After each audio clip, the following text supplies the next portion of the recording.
Ne regarde pas à l'armée syrienne qui est devant toi. J'interpelle ceux qui est assis. Ne regarde pas à ces problèmes qui t'entendent tourmenter. Car ceux qui sont avec nous sont de loin nombreux que toutes ces armées qui nous environnent. Ces Égyptiens que vous voyez ont encore un peu de temps, vous ne les verrez plus jamais. Parce que les commandants des morts, la colonne de feu est ici pendant que nous l'adorons. L'autre invisible, oh yeah, les invisibles, oh yeah. J'interpelle ceux qui est assis, ne regarde pas à ces problèmes qui t'entendent tourmenter. Car ceux qui sont avec nous sont de loin nombreux que toutes ces armées qui nous environnent. Ces Égyptiens que vous voyez ont encore un peu de temps, vous ne les verrez plus jamais. Parce que les commandants des morts, la colonne de feu est ici pendant que nous l'adorons.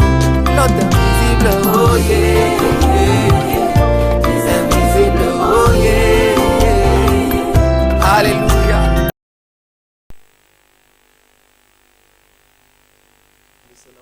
Émission, il y a culte, il y a miracle.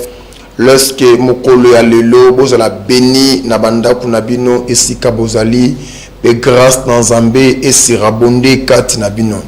Merci vraiment, nabanda esika bozali, parce que, bonne cause la émission nabino, yangoyo, yebisa mninga, que déjà, culte, il y a miracle, et bandi, en direct, nabanda kunabino, na prophète Esaïe, Moudjene. Si j'ai nabiso alelo ezali libéré de la sorcellerie.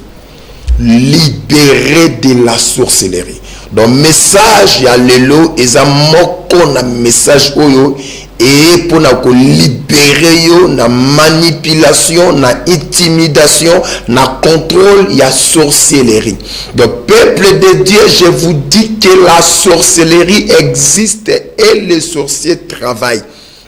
Et là tout mingi baza manipuler, dominer, contrôler, intimider par la sorcellerie, mais baza aveugle. Amen. Ils pensent que Dieu, or non pas Dieu, mais la puissance moko maléfique na comme la sorcellerie, elle lui agir na corps, na âme, esprit, na mariage na ye, na ba faire na ye, na ndako na ye, mais anana comprendre te. Yango aujourd'hui na lisungi ya Saint-Esprit, nous partager sur thème libéré de la sorcellerie. Donc aujourd'hui, suivez-moi très bien ceux qui déjà osent manipuler ou aller contrôler, ou aller intimider, ou aller poursuivre la puissance et la sorcellerie. Et ce que suivra très bien, au prier ensemble, au chefouah, je vous dis, au la libérer de la sorcellerie, parce que Dieu veut que la sorcellerie ait régné le communauté, mais Dieu veut que l'onction du Saint-Esprit ait régné le communauté pour au monde un miracle, parce que notre émission est la culte, il y a miracle.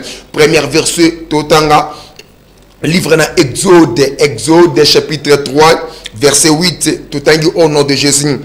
Naye po na bikisa bango na maboko ya ba Égyptien na kolongola bango awa pe na komema bango na mabele moko ya malamu pe ya monene esika etonda na miliki na mafuta ya nzoyi ba kananite ba itite ba amorite ba périzite ba ivite ba gypsite ba fandaka kuna. Amen. Tosambeli. Au nom du Seigneur Jésus-Christ, Père très saint, sanctifie ton peuple par ta parole, parce que ta parole est la vérité. Au nom du Seigneur Jésus-Christ, l'onction du Saint-Esprit est en action, l'onction des miracles est en action. Au nom du Seigneur Jésus-Christ, Amen. La livre dans Exode, chapitre 3, verset 8, très bien, il y a apparition, il y a colonne de feu, na arbre devant Moïse. Amen. Buisson ardent. Azebisa Moïse nga na yoki kolela ya batu nanga na moni komba zo nyo koma na kiti pona ko délivrer bango kolongola bango na maboko ya batoyo na mboka ya batoyo pe ko même bango na Canaan. Soyez béni au nom de Jésus. C'est ça le plan de Dieu. Amen. Donc le plan de Dieu c'est que peuple né à la délivrer totalement. Donc dans on s'emba benga kio plan de Dieu et ça que on la délivrer totalement, je vous dis. Donc corps, âme, esprit délivré. Mais Satan le diable à la délivrer totalement. Satan a placé puissance et sorcellerie dans quatre églises pour empêcher l'œuvre de la croix, pour y passer que Christ avait fait sur la croix pour toi. Aujourd'hui, le message il a libéré de la sorcellerie parce que Dieu t'a choisi, Dieu t'a appelé pour la délivrer totalement. Mais Satan le diable a l'ingité bateau base à la délivrer totalement, a placé puissance, il y a sorcellerie pour empêcher délivrance, il y a battu la totale, on est la délivrer totalement, mais la plupart des gens délivrer partiellement de bakangola mika kandambu parce que là Satan a tué puissance et sorcellerie na ba famille na l'église na ba quartier na ba pays pour empêcher batou accomplir mission ya Nzambe. Soyez béni au nom de Jésus. Yango Dieu avait appelé Moïse pour Moïse alongola Israël nasser à puissance à sorcellerie égyptienne pour Israël est comme libre pour Israël est servir Dieu. Mais Pharaon n'a pas voulu.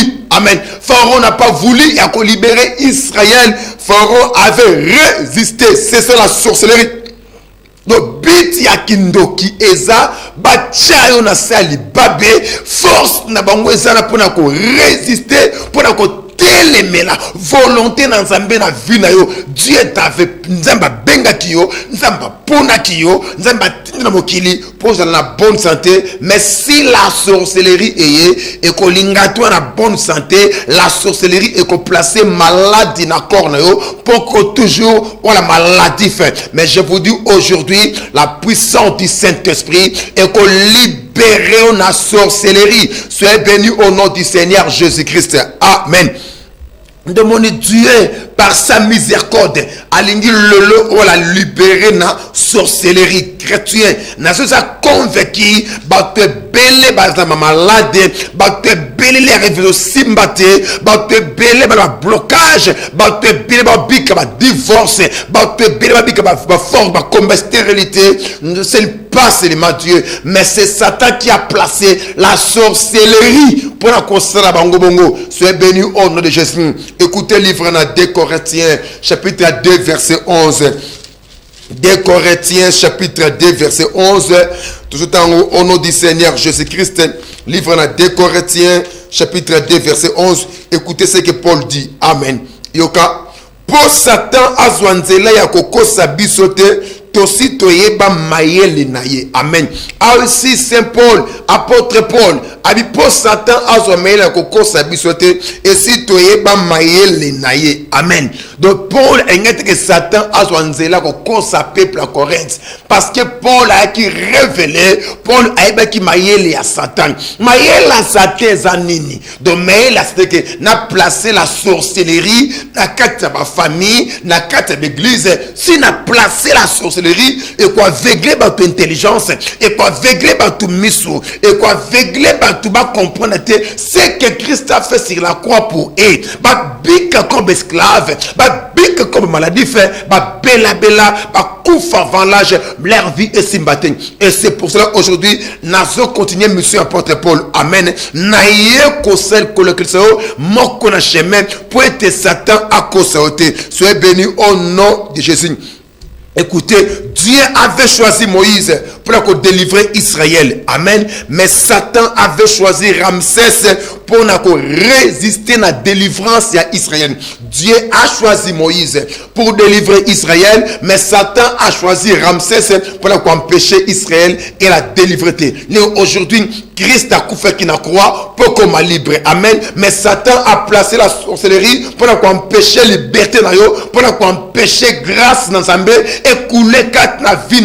Soyez bénis au nom de Jésus. Écoutez, chrétiens, aujourd'hui je crois, vous serez délivrés par la puissance de Dieu. Vous serez délivrés par l'onction du Saint-Esprit. La puissance de la sorcellerie, et qu'on libère.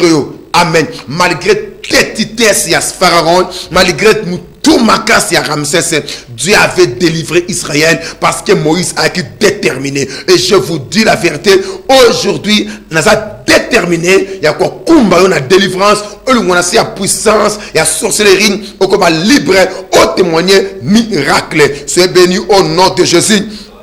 Vous savez, Satan a souffert qui Israël. Donc la sorcellerie égyptienne était sur Israël. Amen. Et vous savez que Égypte, à l'époque à Moïse, il a une grande puissance. Et la puissance, c'est forcément la magie. Leur Dieu était crocodile.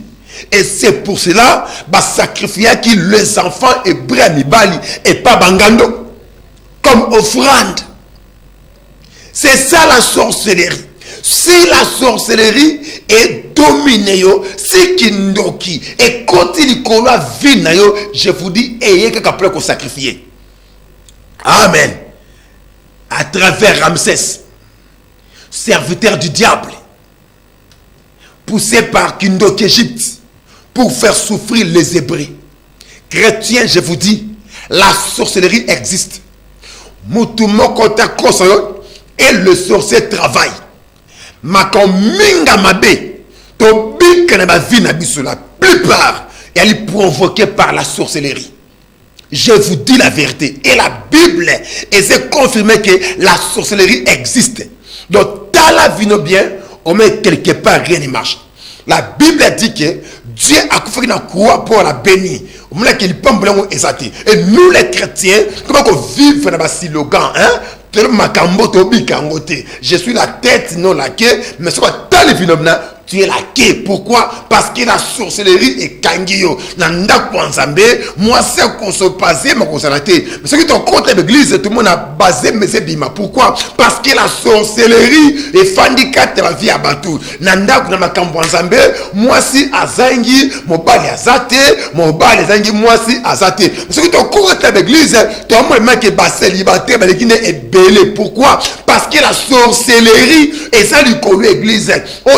Défri ça, mais tu as défaté. Si tu as l'église, tu n'as pas pasteur, tu n'as pas ndimi, tu n'as pas nyongo, tu n'as pas banque, pas nyongo à battre. Pourquoi? Parce que la sorcellerie, elle peut tout faire. Moi, tu as grâce au Christ et elle est exaltée. Il y a un potolonga, il faut te chasser la sorcellerie. La sorcellerie, Asa est l'ennemi numéro 1. Il y a pas chrétien. Amen. Et je vous dis la vérité, aujourd'hui, Dieu a besoin de la libérer de la sorcellerie. Et ceux qui n'ont pas machine, ils continuent la délivrance et un décoil. Décoil avec une église, lui a la puissance de la sorcellerie, bâtir malade dans l'iboumu. Ceux qui n'ont pas machine, ils continuent la délivrance.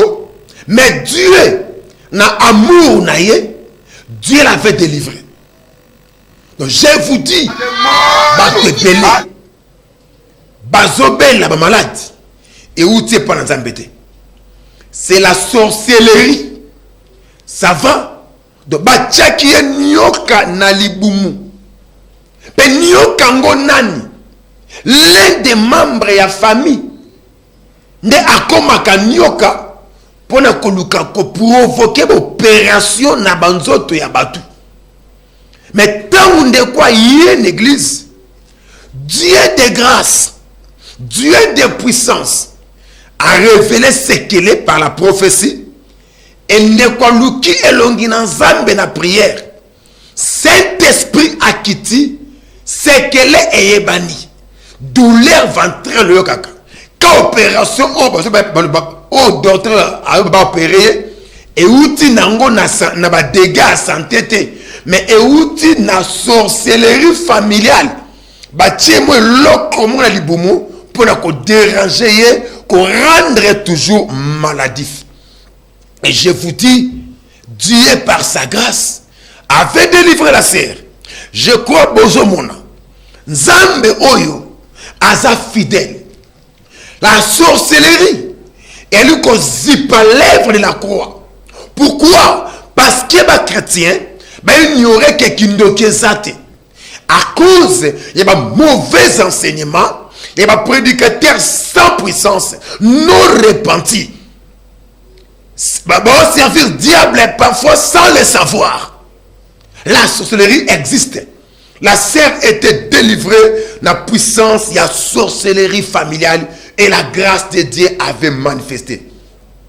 Même Satan le diable, ou Azoua qui Pharaon, au nom de Ramsès, pour assoufrir Israël, pour empêcher délivrance à Israël, c'est le même Satan qui a placé la sorcellerie, la famille Nabusso, l'église Nabusso, pour empêcher Nabusso de la délivrer totalement. Livre en Galate, chapitre 3, verset 1, et si tu peux trouver si réellement Kindoki Eza, to Ezaten. Livre en Galate, chapitre 3, verset 1, total au nom du Seigneur Jésus-Christ. Yoka, Bino Bagalate, Bozali Bazoba, Nani Aloki Bino. Na limbolela kibino polele ndenge babomaki Kristo na cruz. Ok? Bino Bagalat, Bozali Basoba Nani Aloki Bino. Là c'est apôtre de grâce. Là c'est apôtre Paul. Là c'est un juif. Mais un juif a opposé grâce naye. Abi Bino Bagalat, Nani Aloki Bino. Qui vous a fasciné? Qui vous a sorcelé? Amen. Donc la sorcellerie est contactée l'église à Galate pour qu'on zippe l'œuvre de la croix. Pour qu'on zippe ce que Jésus a fait sur la croix. Et pour qu'on zongi sa peuple à Galate. Na kati ya loi.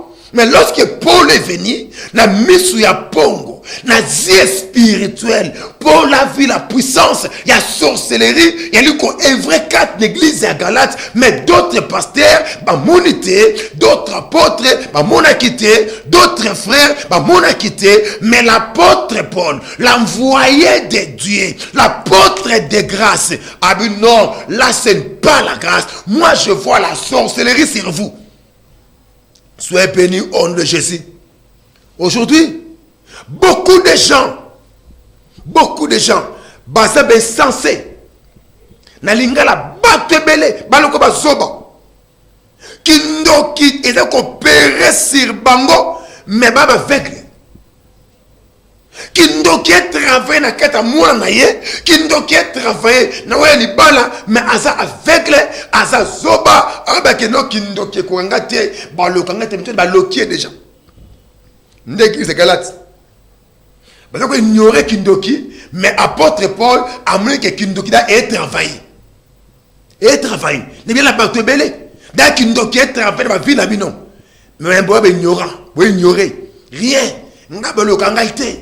Jamais kokangaite nga sa ensemble soit télébé oh alokami déjà oh dia alokami yango le long montré signe pour yeba olokami to olokamité donc signe pour yeba bandoki balokio to balokio te pour yeba olokami to olokamité signe ça et de la disparition des bénédictions. Donc, tant que les pamboli et bungi na vie na yo, il va être sur le kami. Tant que les pamboli et bungi na église na bino, il va être si bon le kami. Donc, tant que les pamboli et c'est bunga na vie na yo, tant que les pamboli et bungi na église na bino, il va être si bon le kami. Parce que toi qui nous koti et limui sa kaka bénédiction et na batebele et si li pamboli na bino et si bando ki ba limui siango comme ko bika vimoko forcé vimoko ya pasi vimoko compliqué. Pourquoi? Parce que la sorcellerie a enlevé la bénédiction, a volé la bénédiction. La sorcellerie a détruit la bénédiction. Chrétien, écoutez, si n'a pas ce yangwana. Maintenant, ce que moni, les bamboli à vino, ils ont détruit, ils ont disparu, yebeke kindoki, et c'est kotaki. Pasteur, dans le ministère, est-ce que bandaka ministère bongo?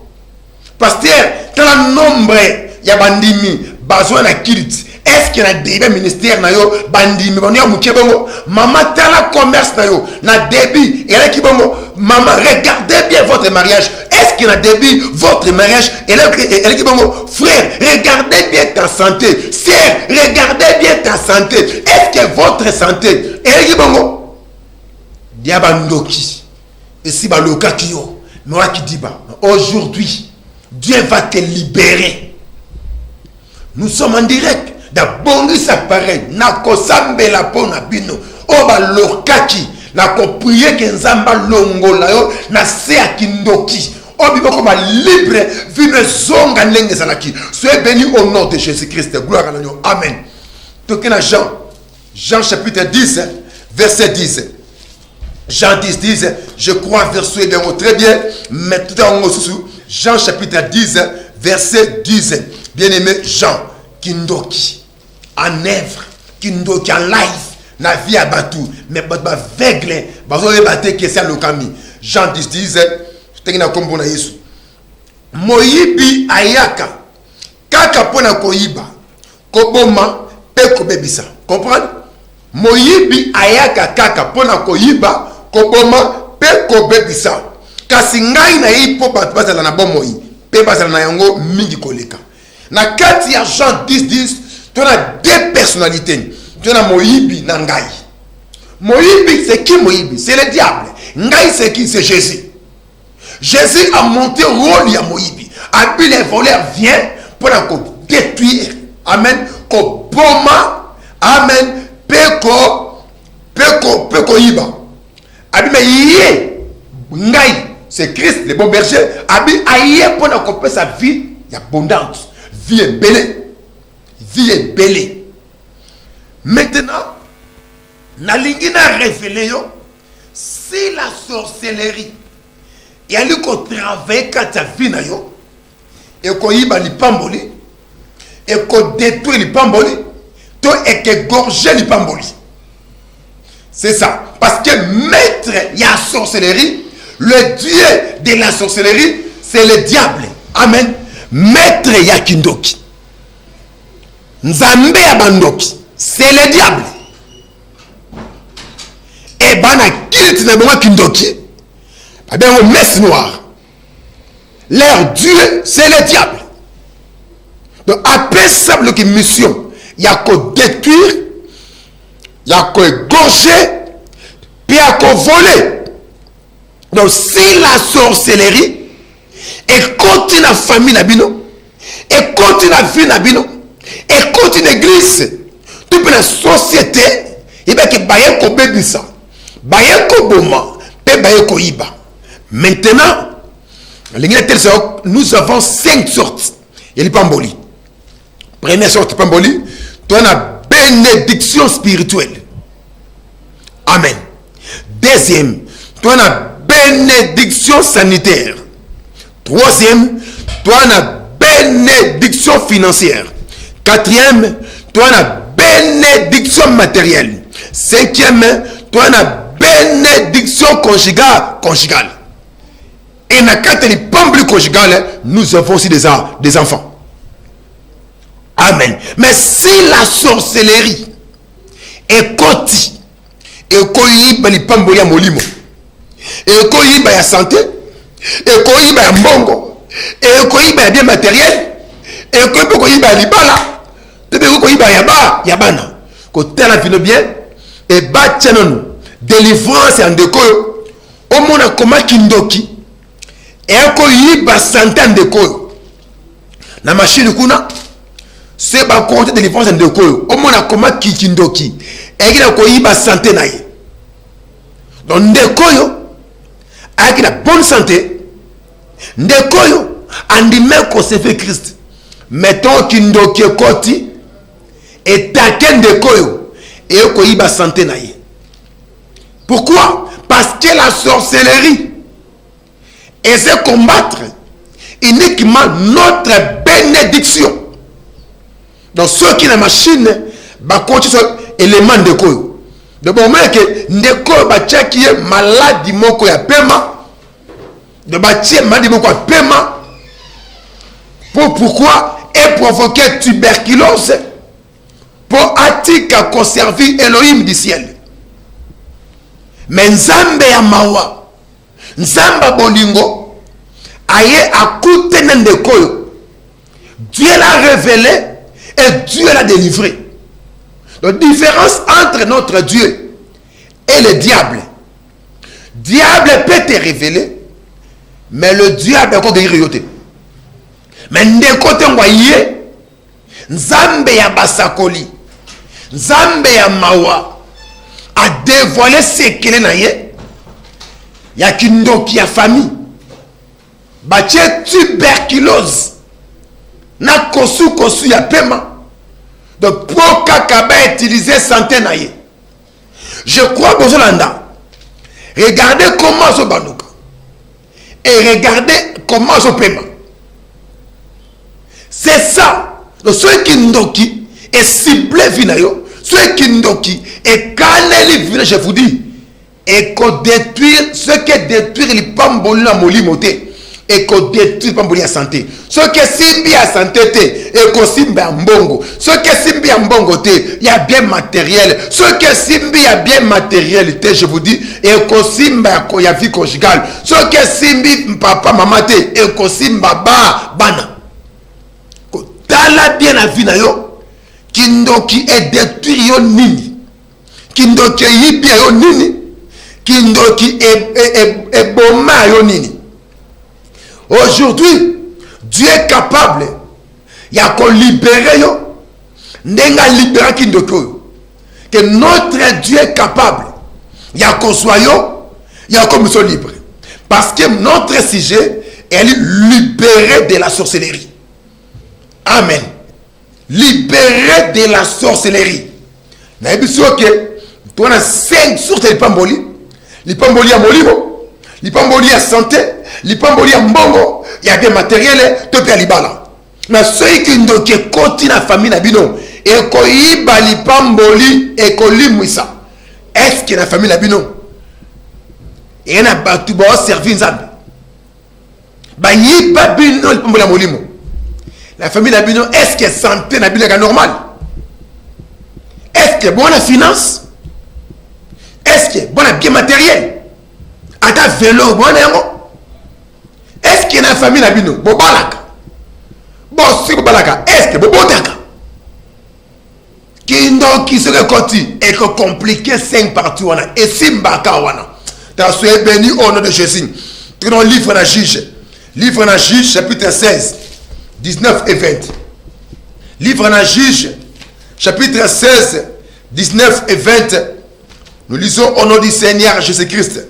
Livre en Juge, 16, 19 et 20. Nous t'enguons na kombo na Yesu. Yoka livre en Juge, chapitre 16, 19 et 20. Nous t'enguons au nom du Seigneur Jésus-Christ. Yoka, Dalila ala lisi Samson pongi, na mabolongo na ye, pe abengi moto moko akata maboke sambo ya suki na ye. Boye Samson akomaki kolemba pe makasi na ye esilaki. 20. Sima Dalila agangi Samson ba Philistin bayi kobundisa yo. Ye alamuki na pongi pe amilobi na kolonga pe na komilongola ndenge na salaki na mbala nyoso ya liboso. Kasi ebaki tete Yahweh asi atikaki. Amen. Comprendre? Obi histoire à Dalila. Nazui Dalila vraiment sans pitié comme une femme sorcière. Donc Dalila Nazui sans pitié s'esquisse comme une femme sorcière. Samson comme un homme. Oh, on a tous les 5 bénédictions spirituelles, financières, matérielles, sanitaires et conjugales. Samson avait ça. Mais comme Samson alingaki une fille sorcière, une femme sorcière au nom de Dalila. Na ba prince ba Philistin, na placé ba prince ba Philistin comme ba prince porté monde de ténèbres. Apôtre Paul enseignait dans Ephésiens 6:12. De combattre non pas dans la chair, non pas le sang, mais contre l'esprit méchant dans le lieu céleste. Contre la prince de ce monde de ténèbres, contre les autorités des lieux ténébreux.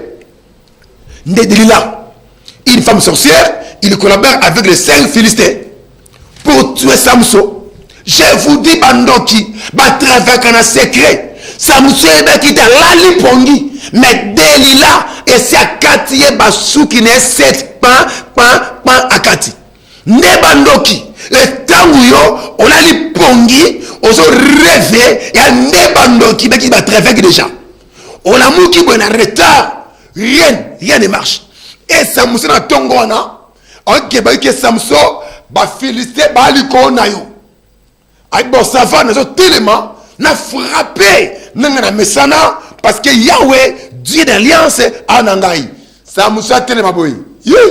Et si nous avons bâti, et si a perdra les pambolés spirituels, déjà, a perdra force spirituelle, a perdre le Saint-Esprit, a perdre le fruit spirituel. Rien ne marche. Amen. Bazoua Samson va toboler mis. Roi a commis esclave. Un puissant guerrier a commis mon Christian machine. Il y a ma graine à ma Philistin. C'est ça la sorcellerie. Et elle a monsieur qui a changé votre destinée. Kindoki a mission qu'on pèse à battre musala ya bangote. Kindoki a mission qu'on pèse à mutu libala ayete. Kindoki a mission qu'on pèse à mutu mwasi ayete. Kindoki a mission qu'on pèse à mutu mobali ayete. Kindoki a mission qu'on tcha mutu na quartier yo nzamba tcha ayete. Kindoki a mission qu'on changer destinée à mutu. Est-ce que la sorcellerie est changée par kambonote? Nous sommes en direct. La conférence est mort téléphone. Je vais prier pour vous aujourd'hui. Libéré de la sorcellerie, libéré de la manipulation kindoki. Samson se réveilla, mis sa kotoboka, chevelu résaté. Amen. Il pensait qu'il a frappé, onction exaté. Nini, la sorcellerie. Et il y a katia Dalila, na boutou na katia pongi, et enlevé force, et enlevé chevelure. Na moi ibaye, te belémi, mis chrétien, bandoki, batrever kana secret, bandoki, batrever kana butu, na yete kindoki, et yibionini. Kindoki, est-ce que est détruire les pambona molimote? Mon pasteur, wap onction, ou est la kinango? Wap l'onction, et venez qu'on tirer, bat l'église dans plein et kawapi, bandoki. Bébé, vous utiliser moi, moi, c'est boy. À une église, non, à quoi ils sont les kobo, unguya to kenda. Mais Dieu est capable. Il y a qu'on l'imbisayo, puis à côté les misayo, comme c'est puissant. Wapi. Maman wapi amour. Il y a fruit esprit, il y a amour. Le fruit de l'esprit. Mais kindoki. Et tinda mutumoko boy. Aye koko ce que maman, au monde ba linga côté, botongi na ye. Aye kotonga muninga, bolingwe kenda, ozwa eni. Kindoki. Et détruire les pambolis spirituels, il y a des belé, il y a des églises et belé kindoki, et détruire les dons spirituels, et détruire les fruits spirituels, battre belé les dons et étouffer, fruits et étouffer. Pourquoi? Parce que la sorcellerie est détruire. Amen. Kindoki est détruire les pambolis spirituels par le péché. Regardez l'église à Congo. Regardez l'église à RDC. Regardez l'église à monde entier. L'église à sa sorcellerie. Batma lokami na masumo. Mona moto a télé mabao. Nga ba lokanga te. Nga kindeko touché ngate. Mais vous aventurez quand même. Libéré de la sorcellerie. Ce qui m'a té yaoyo. Ezapon na vinayo. Sumba unité. N'a qu'à prier pour nous. Et Dieu est tout puissant qu'on libère yo. Et les dons spirituels. Et qu'ils sont encore travaillés yo. Et les fruits spirituels. Et quoi agir encore. Soyez bénis au nom de Jésus. Et kindoki. Et détruire ma pamboli à battre belé. Santé. Bando qui va détruire la santé à travers malade. N'a souci. Tant bon dans le monde entier. Les gens sont malades. Il y a santé dans l'esprit, souci. Moutoua ka mounene ba bête malade, ba panze ba bimaye, malade par-ci par-là.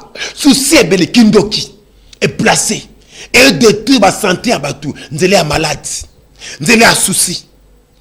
Kindoki et ça qu'on détruire ba mbongo ya batou à travers ba problème. Ba ambiance. Moi ceux qui moutoua na mbongo, cerveau ne sala. Soit na mbongo te. Ceux qui a su mbongo boy, abungi penser. À côté de l'ambiance, à qui a l'ambiance mbongo sili, mais les sont qui kindoki. Ceux qui ont su qu'un mbongo boy, ba problème à crasse quitter l'io, rien ne marche. Tandeko. Bon suivre non. Délivrance yandeko.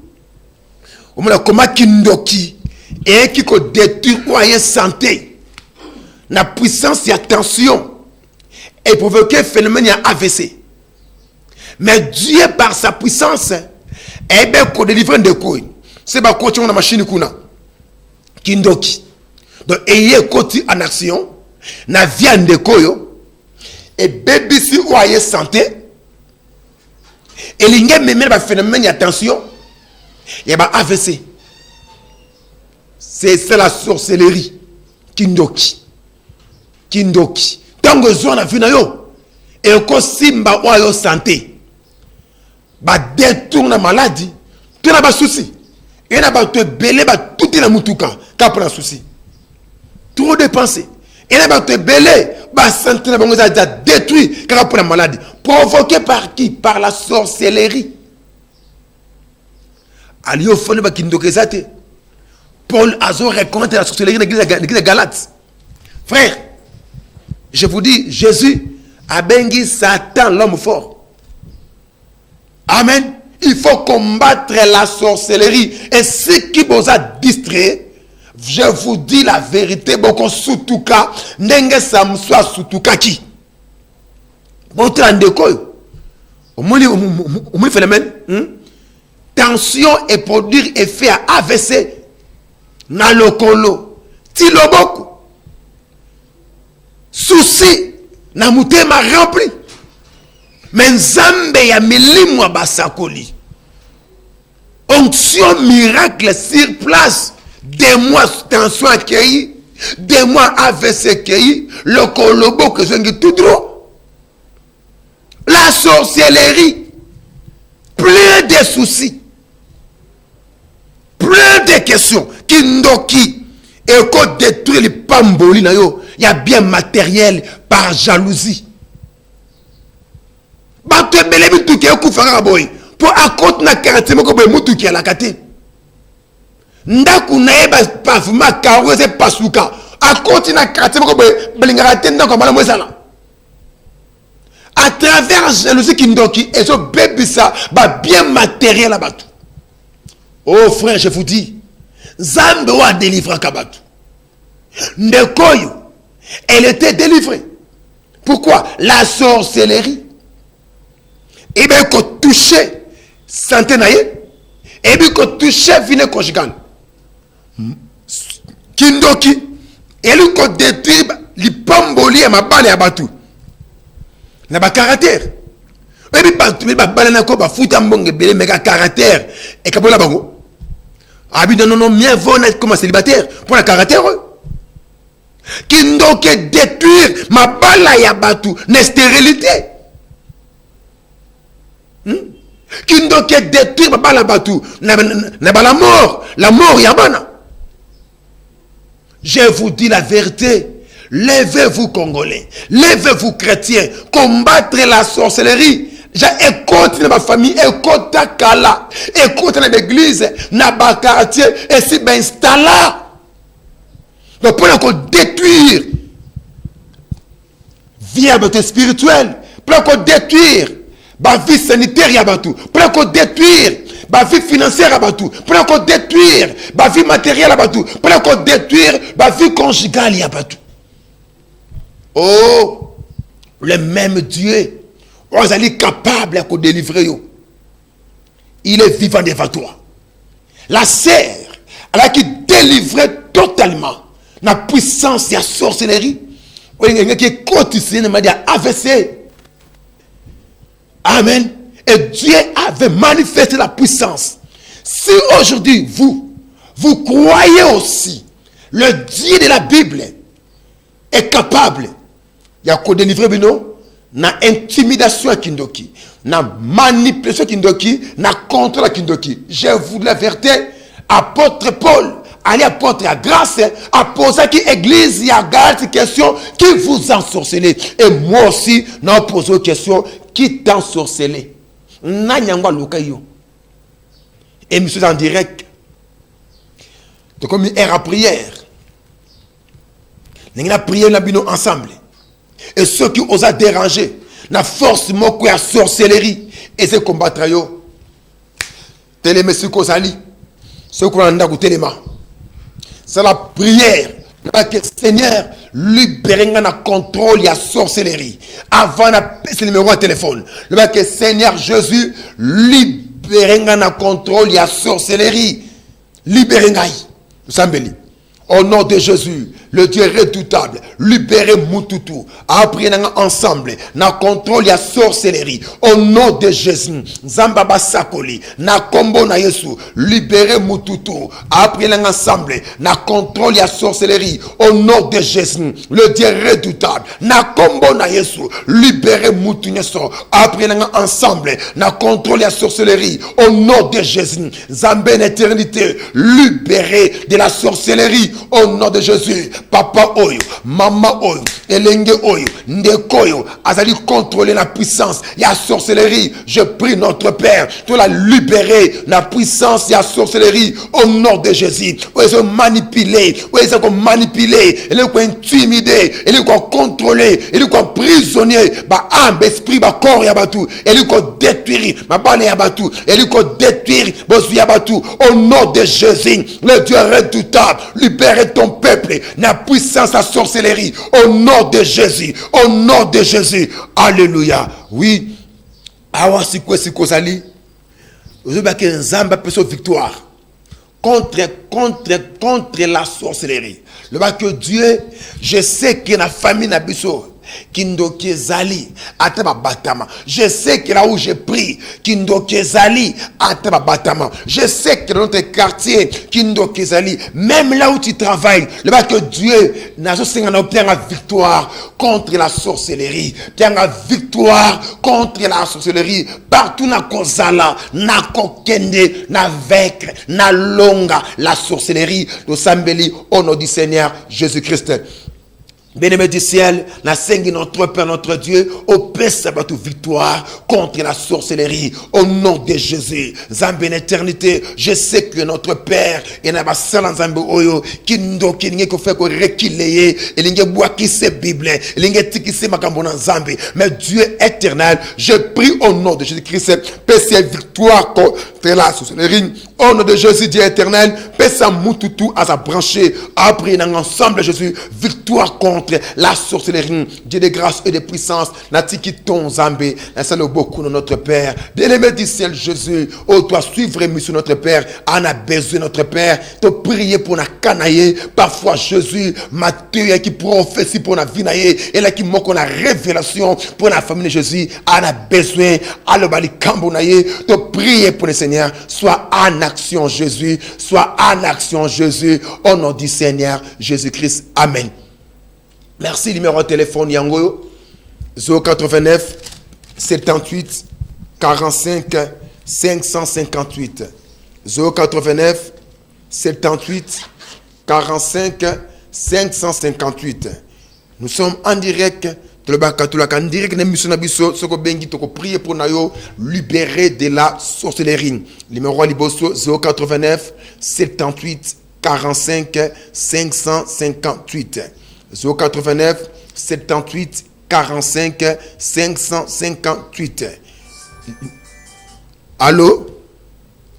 Allô? Allô? Oui, numéro ami balai 081 18 88 611. Libéré de la sorcellerie. Numéro balai 081 18 88.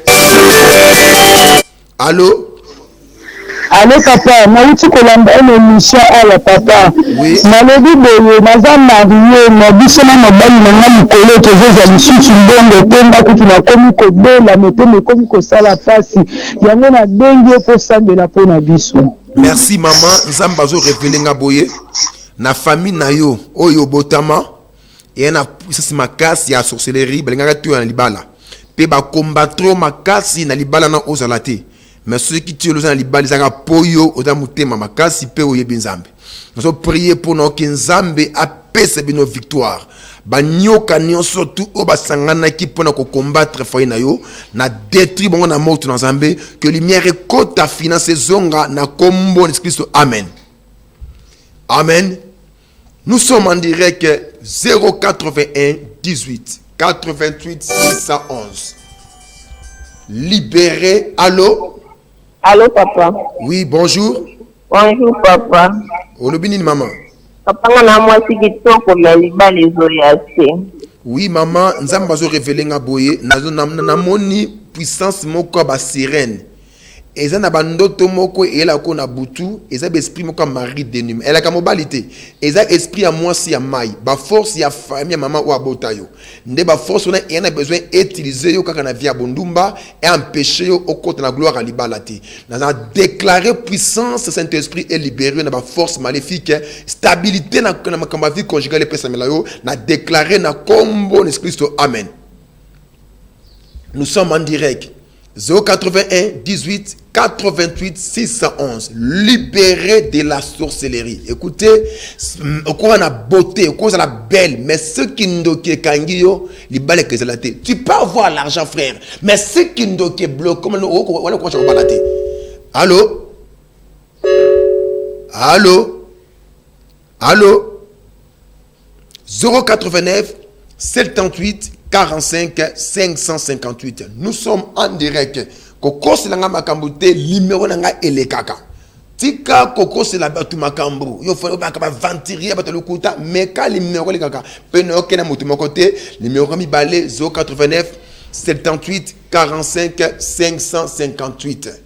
089 78 45 558 et 081 18 88 611.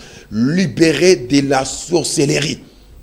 Libéré de la sorcellerie. Tu peux avoir l'argent, mais si kindo ki kangio, au moins on est capacité de mongo, moko sombate le kamalongate. Pourquoi la sorcellerie? Amen. Libéré de la sorcellerie. Nous sommes en direct sur message et ali pamboli nanda kunayo. Benga biso to prier pour nayo. Na 089 78 45 558 et 081 18 88 611. Nous sommes en direct et le Tout-Puissant a libéré yo. Je vous dis. Allô? Allô? Allô? Allô papa, bonjour. Oui, bonjour. Olobi? Papa,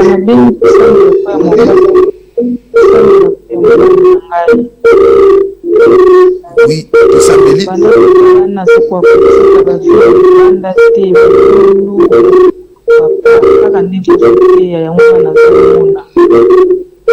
Tout ça, Béli. Merci, Nyaya. Tout ça, Béli, ensemble. Au nom du Seigneur Jésus-Christ, na sengi nzambe ayong la sorcellerie li kwa li bala na yo. Au nom de Jésus, envoûtement nyo surtout ezali ko sala ke oyo li bala.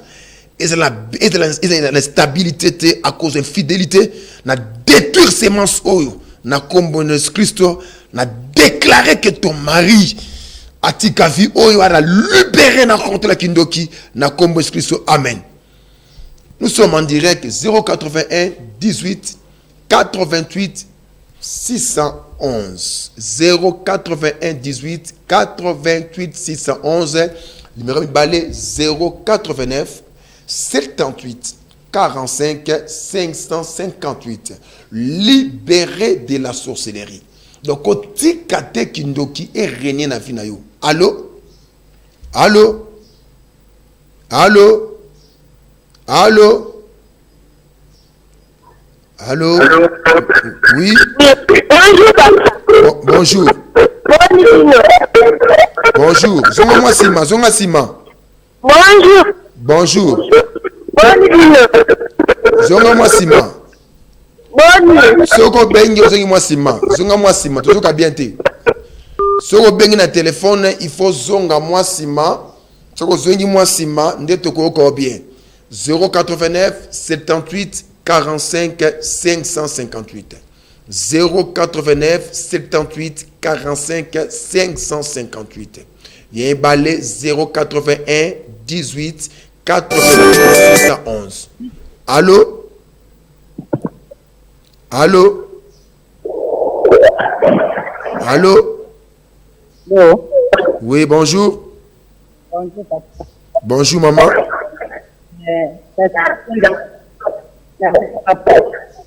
Olobi?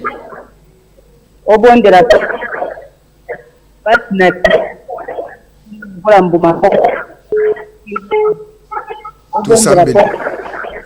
Toussambeli.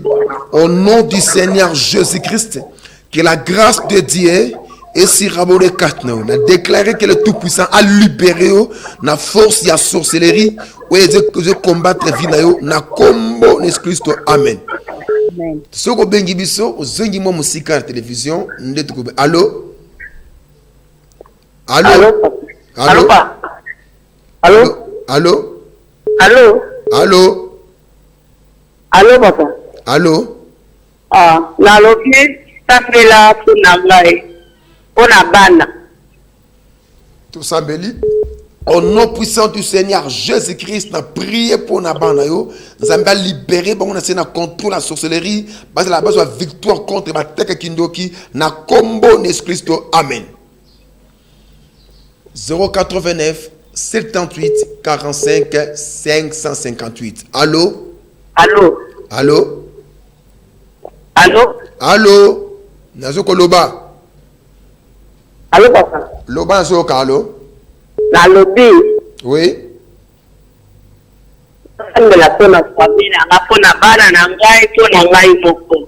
Ça va, tout Sambeli. Au nom du Seigneur Jésus-Christ, qui est le Tout-Puissant, a libéré par nous, on a pouvoir à sorcellerie, na combo ni Christo. Amen. Oui, nous sommes en direct 081 18 88 611. 089 78 45 558. Allô? Allô? Oui, bonjour papa. Bonjour. Papa, on a photo ça mais la phone ngai. Libota pour maman ngai tumeza makasi tout ngai ona libala na zala na kimia ke. Ba problème ni quoi ba problème. Dès qu'on a bena na photo mo ya munene na ndoto mbe. Ba combattre ngaka siko ba tukanga kimia ke na to le kana opération ba problème na futa na mo. Non, il faut qu'on permette que à ta finance on va les bloquer. Tosambeli, au nom du Seigneur Jésus-Christ, a déclaré que le Tout-Puissant a libéré, n'a contre la sorcellerie, n'a combo Jésus-Christ, reçoit la lumière du Saint-Esprit, victoire et paix contre la sorcellerie familiale, au nom de Jésus-Christ. Amen. Oui, nous sommes en direct 081 18 88 611. Libéré de la sorcellerie. Allô? Allô? Libéré de la sorcellerie. Que le Tout-Puissant a Pambo Labino et Sikabozali et Monsieur. Allô? Allô? Oui? Olobini maman?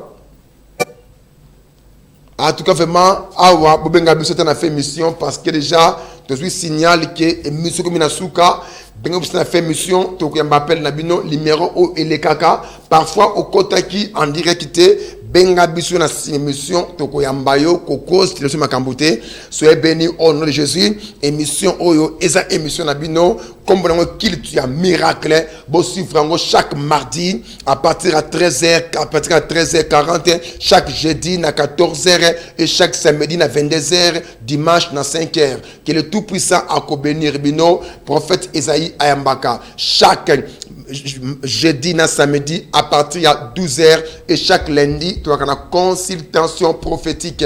Adresse église Yango avenue Mbalavidi numéro 46 référence Kinga Sanasuka Mikondo Nzambe apambola bino boye beaucoup la décité ce que monsieur Sepelisio ou a ben ce comme partenaire émission oyo benga biso na 089 78 45 558 que non na lingi na soutenir émission yo et que na ba TV belé que le Tout-Puissant a ko bénir bino. Merci que la victoire et paix la bino na combat ya sorcellerie na tiki bino na contre na mo santu na combo de Christo. Amen.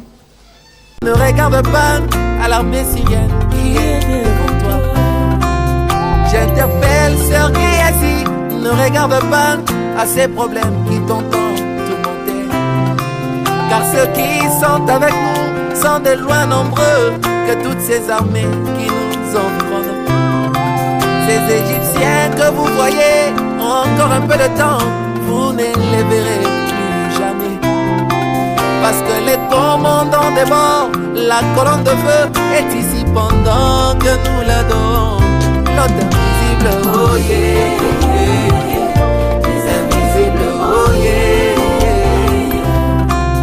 J'interpelle sœur qui est assis. Ne regarde pas à ces problèmes qui t'entendent tourmenter. Car ceux qui sont avec nous sont de loin nombreux que toutes ces armées qui nous environnent. Ces Égyptiens que vous voyez ont encore un peu de temps, vous ne les verrez plus jamais. Parce que les commandants des morts, la colonne de feu est ici pendant que nous l'adorons. L'autre invisible, oh yeah.